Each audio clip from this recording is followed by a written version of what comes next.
Hey guys, what's up? Welcome to Grind Like Yogs. I haven't done a video in a little bit. That's because of reasons. But anyways, I've got a couple things here for news of the day. Anyways, first I will start off. It's not a news. It's more like news of the week, I guess. I've got first thing I'm going to talk about is Colin White. We're going to talk about Brassard. We're going to talk about Marner. We're going to talk about Maroon. We're going to talk about Subban, and I'm going to talk about the Wild, Minnesota Wild.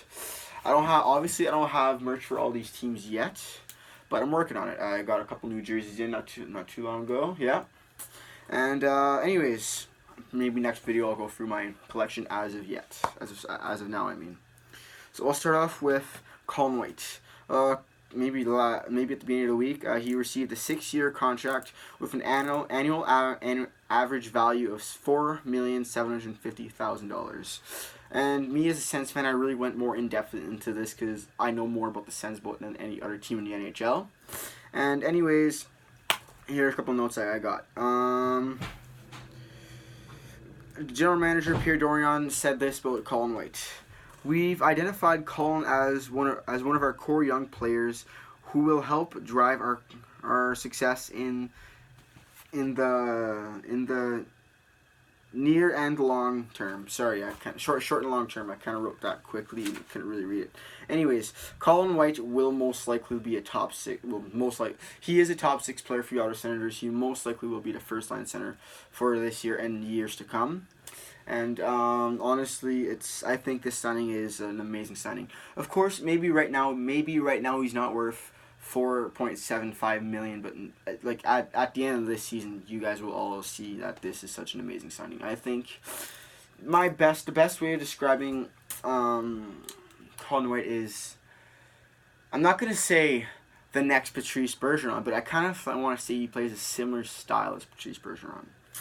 And yeah, his potential line mates, I put.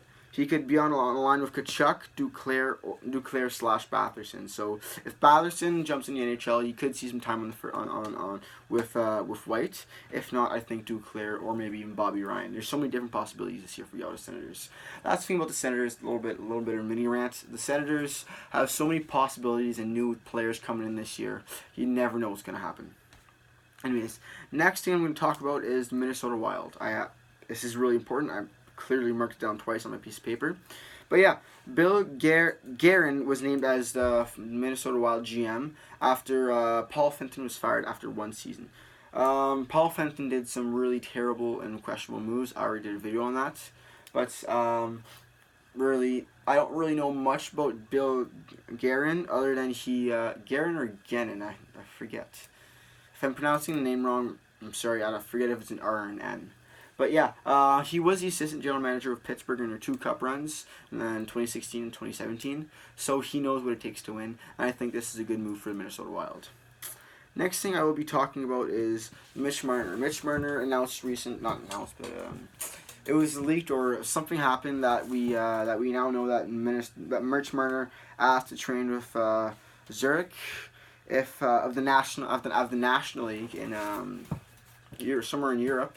That if he does not reach a contract with the Maple Leafs, and the more we look at it, as time goes on, that's what seems most likely to happen. But yeah, I think that it should honestly be a mistake for Marner. I think if I were Mitch Marner, I would just cough up and agree to a contract already, because as what happened last year, William Nylander pretty much threw the entire year away from him, and a lot of fans are starting to go a little sour on him. Same thing can go to Mitch Marner. Toronto's not that kind of market where you want to screw around with the team, I guess.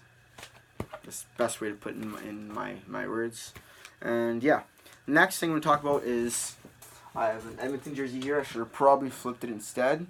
It's Patrick Maroon. There you go. Patrick Maroon signed a 1-year, $900,000 contract with the Tampa Bay Lightning. It was announced today. And, yeah, 1 year. And I think this is a steal of a contract. I think he'll definitely be. He'll probably be a bottom 6 player in the Tampa Bay Lightning. Oh, he will be a bottom 6 player in the Tampa Bay Lightning. But he is that kind of guy who can play up and down the lineup, play in the top 6 if you need him to for a game or two with injuries or whatever. But I think this is a really, really good move, and I believe I was gonna say that I would. For the past couple of years, I've been saying that Tampa. My prediction for the past couple of years to win a cup was Tampa Bay Lightning, which is true. But this year, I was gonna like, no way, they're not winning it anymore. Like they blew it pretty much. But at the same time, if they can sign Braden Point, that's the end of the perfect offseason, if you ask me.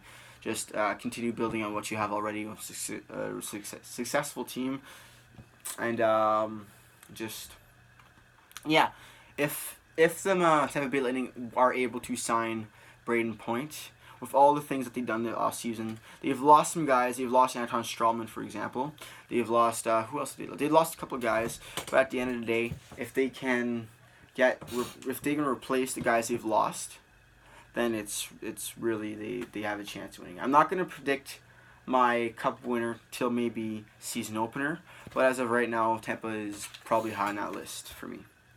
Next thing I'm going to talk about, I skipped over it, is Derek Brassard signs with the New York Islanders. It was announced maybe 3 days ago at 1 year, and I think it's $1.2 million cap hit. I really think this is a steal of a contract. I think that Derek Brassard is still a number 2 center in the NHL.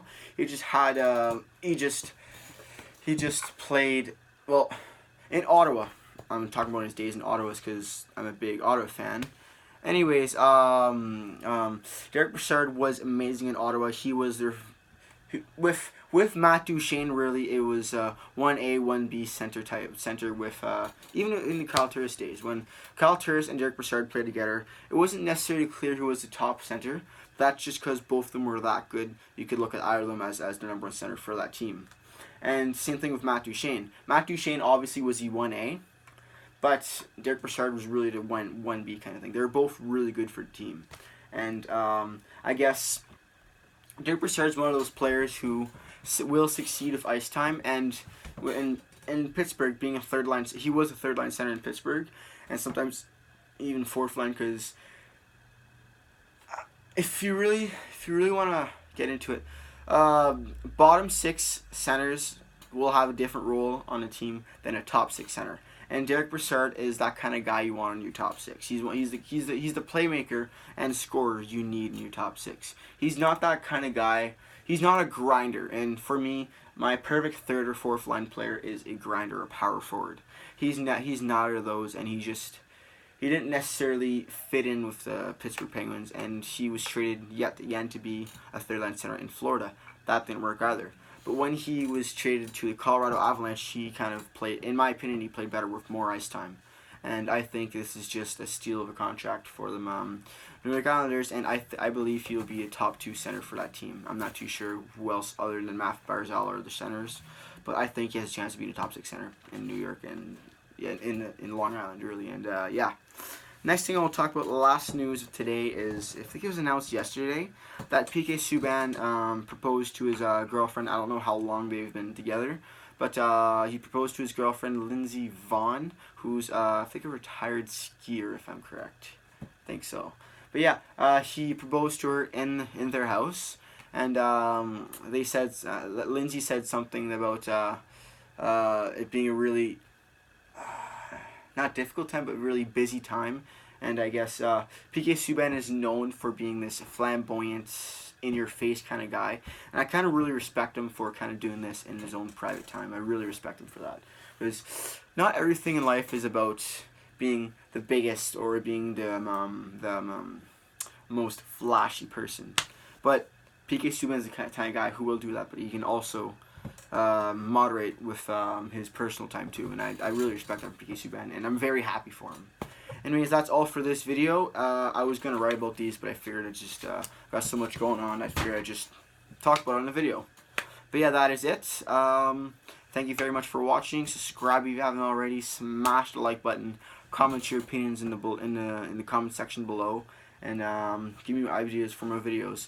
The channel school is starting for me in the next couple of days, so I might not upload every day as I want to, but like I'll try to upload maybe every 2 to 3 days ish, like whenever I can, pretty much. Like I've been so busy setting up for school, setting up, working on. I'm gonna call it my studio really, because this room really is my personal bedroom, and this kind of corner of my room is my music and YouTube kind of studio. And yeah, and I might give you a little bit more of a tour of this little area in a coming video. But yeah, that is it. Apologies if you heard my dog barking. They're going a little nuts right now. But yeah, smash the like button, subscribe if you haven't already. Peace.